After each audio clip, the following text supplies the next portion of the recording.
You guys could be so kind and subscribe to my second channel where we talk about real life and relatable content over there. That would be greatly appreciated. Thank you. Enjoy the video. Shout out to my man Rico for stopping by. Let's talk about Jamin Davis. He is somebody that we got an interesting note on today, that he's been getting some work at edge rusher. Now, I'm gonna give myself a pat on the back because I've been saying this for like two years ago, and I think it's like, for me, it's like with the last regime, it was kind of like, if us fans can see it, why don't the people that get paid the millions of dollars do it? Or can they not see it, or they just being oblivious to it? Like, I'm telling you, Rico, man, for 2 years now, I've been screaming, put Jamin Davis at edge, at least see what he can do. Use him Yeah, in a Micah Parsons kind of role. Not saying he's nowhere near Micah Parsons level, but again, he hasn't been successful as a stand-up linebacker. We tried him at middle linebacker. All right, the game may be too fast for him. He may not be able to handle calling the defense, blah, blah, blah. But his best ability is going to get the quarterback and just using his athleticism. So try him at edge rusher. I've been screaming that for 2 years. And it seems like Dan Quinn is doing that, at least in OTAs. Speak to that. Jamin Davis, this is a big year for him, honestly. If he can't get it done this year, then I don't really have no more, like, I don't think it's ever going to happen. They already declined his 5th-year option, so again, it's literally like the final year.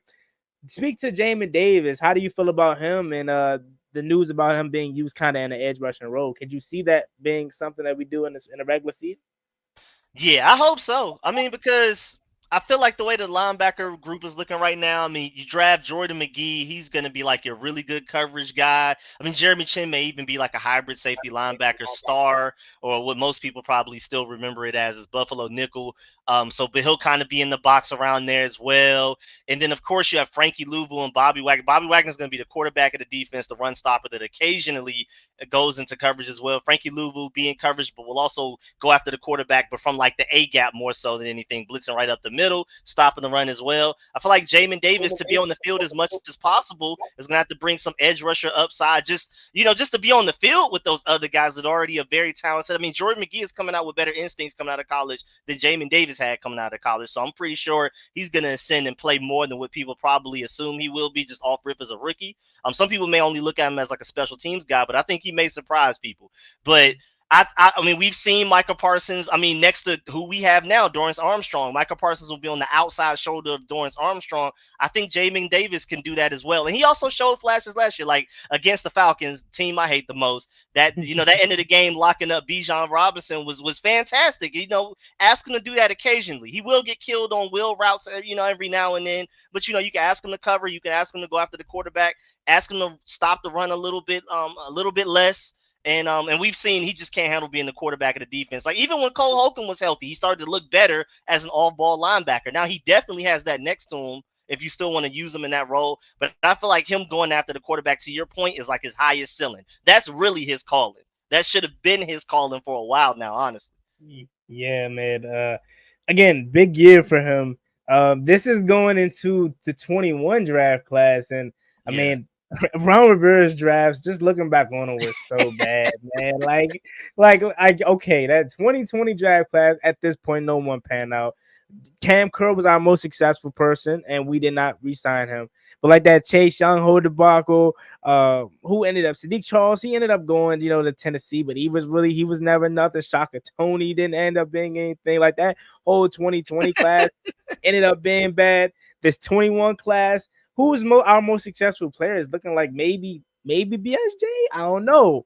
Like Yeah. Dayami's kind of non-existent. Some people don't even think he's making the roster this summer. Like, Yeah, and they gave at Mike his two. They gave Mike yeah, Sanders still his number two. I was surprised by that. yeah, and I'm like, at first I was kind of like, nah, it's no way Dayami don't make it, but I'm like, it might be up. Like, you hear his name in trade talks too. I'm like, hey, he may actually not make this roster. And then what? Yeah. 2020, 2022 Jack class, Jahan Dawson, he's cool, but I mean, other than that, who else panned out from Man, that draft class Fidarian so far? Mathis. Fidarian Mathis Yeah, ain't done nothing. I mean, and John Ridgeway. John Ridgeway yeah, technically wasn't part of our draft class, but we got him before the season started. yeah. B Rob And is Brian probably Robinson. B Yeah. Rob has probably been our most successful guy, which you know what I'm saying. At first I didn't really like the pick because I was so heavy Antonio Gibson, another Yeah, same ATL here. boy or Georgia boy. I don't know if he's Atlanta, but Georgia boy. Yeah. I was so Metro heavy. Atlanta. Yeah, he's Okay, from so around, from around, from around. I was so heavy AD that I was like, I didn't really want B-Rob, but we took him, and now I'm probably like a huge B-Rob fan. I think he's gonna be really Same, good, same. I didn't But want like you mentioned, but Darian Mathis absolutely has done nothing for us. And then this nothing. past draft, the jury's still out. It's still kind of early, but Forbes didn't make a good first impression. So this 2024 draft class with the new regime is kind of like a little bit of refreshing because we feel like we've actually got players that may pan out. So Jamin Davis is a wait and see, but I definitely feel his biggest impact would be going to get the quarterback.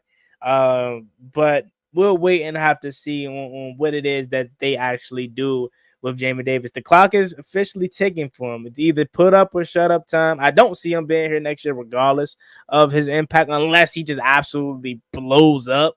Then Yeah. potentially, but other than that, I don't really know if he'll be here post this season.